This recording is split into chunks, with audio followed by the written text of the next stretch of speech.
Good morning and welcome to UGTP. Before we settle in, here are the headlines moving the next 36 hours.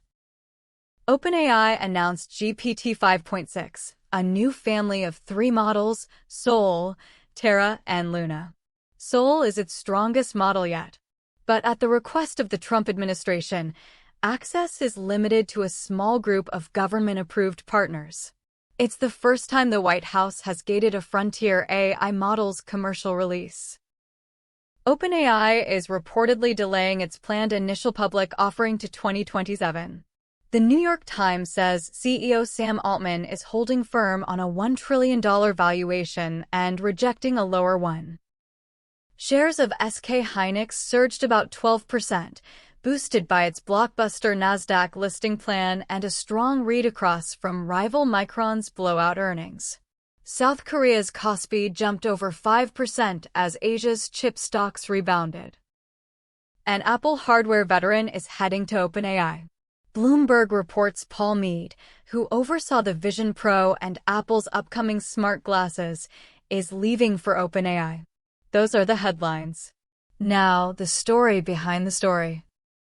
I'm your host, and this is UGTP, the calm, clear breakdown of what's happening across artificial intelligence, computing, and energy. Today is Friday, June 26th, and the story of the day is a genuine turning point. OpenAI just released its most powerful model ever, GPT-5.6, but the US government is deciding who gets to use it. Let's walk through it together. Powered by artificial intelligence.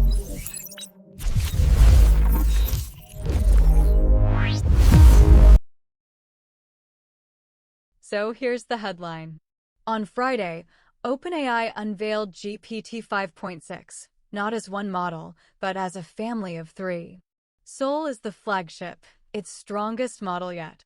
Terra is the balanced, everyday model, similar to the previous GPT 5.5, but at half the cost. And Luna is the fast, low-cost option for high-volume work. OpenAI says Sol brings major gains in agentic coding, biology, and cybersecurity. There's a new max reasoning mode for deeper thinking and an ultra mode that uses subagents to tackle complex work in parallel.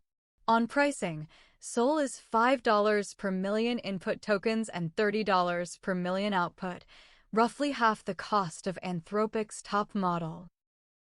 But here's the catch, and it's a big one.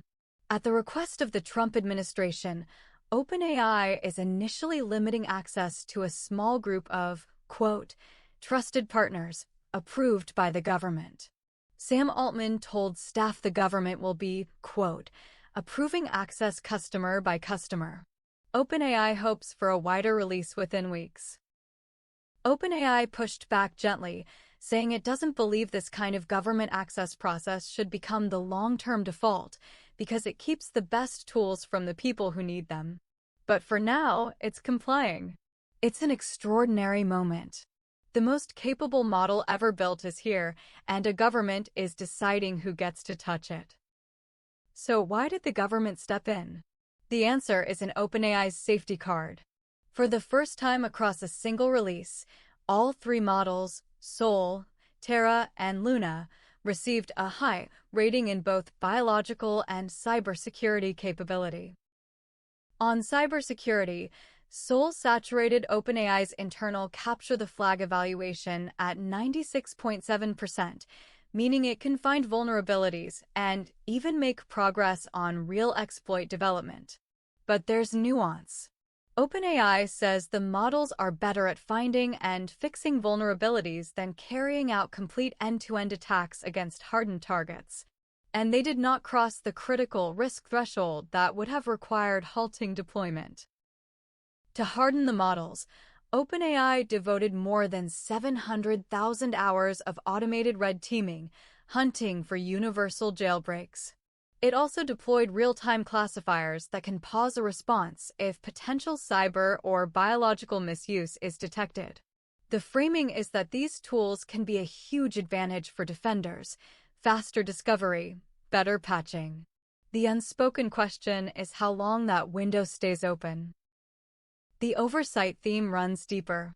Because the same week, we learned just how hard rivals are trying to copy these models. Anthropic, the company behind Claude, has accused China's Alibaba of running the largest known effort to steal a frontier model's capabilities. In a letter to the U.S. Senate Banking Committee, Anthropic said operators linked to Alibaba's Qwen Lab used roughly 25,000 fraudulent accounts to conduct nearly 29 million exchanges with Claude between late April and early June. The technique is a distillation attack. You query a more advanced model at industrial scale, then train your own, cheaper model on its outputs. Anthropic says it turns hundreds of billions of dollars in American R&D into a massive subsidy for competitors. When you pair this with the GPT-5.6 gating, the message is clear. Frontier AI is now a strategic asset to be protected and controlled. While governments fight over access, the people who build these models are on the move. And one lab is vacuuming up talent like never before.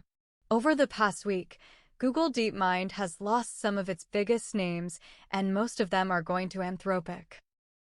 The headline departure is John Jumper, who shared the 2024 Nobel Prize in Chemistry for co-creating AlphaFold, the system that predicts protein structures. After nearly 9 years, he announced he's leaving for Anthropic. He's the most decorated scientist ever to jump between AI labs mid-career. Jumper isn't alone. Noam Shazir, co-author of the foundational Transformer paper, went to OpenAI. And 2 more DeepMind researchers, including a coding lead and a pre-training specialist, are also heading to Anthropic. As one analyst put it, Anthropic isn't just hiring, it's systematically hollowing out Google's Gemini team. Demis Hassabis called the movement expected, but the scale is undeniable. Now to markets, where the mood has flipped completely from earlier this week's Black Tuesday panic. The trigger was Micron's blowout earnings on Wednesday night, which put a floor under the entire AI memory trade. Micron's revenue more than quadrupled to $41.5 billion, with record margins, and it guided next quarter even higher to around $50 billion. The read across was immediate. SK Hynix, which holds nearly 60% of the high-bandwidth memory market, surged about 12% on its own blockbuster Nasdaq listing plan. The rebound rippled across Asia. South Korea's Kospi jumped over 5%, Japan's Nikkei rose more than 4%, and European chip stocks climbed 2%. The lesson of the week is clear. A violent sell-off in a structural bull market is a gut check, not a top. The AI memory shortage is real, contracted, and not going away. All of this compute needs electricity, and a new report from the Capgemini Research Institute lays out just how hard that is to manage. The rapid build-out of AI data centers isn't just increasing demand, it's making demand far harder to predict. More than 3/4 of electricity executives say they struggle to forecast future power needs accurately. And here's the tension. Renewables alone can't yet power large data centers continuously, so 68% see natural gas as a near-term bridge, even as it conflicts with climate goals. Nuclear, especially small modular reactors, is the long-term answer, but it takes years. But the grid is also getting cleverer. Tesla, Sunrun, and Renew Home announced a partnership making more than 16 gigawatts of virtual power plant capacity available to utilities and data center developers across the U.S. That's roughly the output of 16 nuclear reactors, and it requires no new hardware, land, or grid connection. It works by aggregating and used electricity from thousands of home solar systems, batteries, and smart thermostats, and paying the households that take part. It's a glimpse of the future grid, flexible, distributed, and powered by the homes already on it. So that's the shape of the day. OpenAI built its most powerful model ever, and a government is deciding who can use it. The same week, we saw just how fiercely rivals are trying to steal that kind of capability, and how a talent war is redrawing the map between the labs. Underneath it all, the chips and the power grid are scrambling to keep up. The thread connecting every story is the same. Frontier AI has become a strategic asset. If this helped, subscribe so tomorrow's breakdown lands in your feed. Drop a comment on the story you want us to go deeper on. I'm your host. This has been UGTP. Take care of yourselves, and we'll see you tomorrow.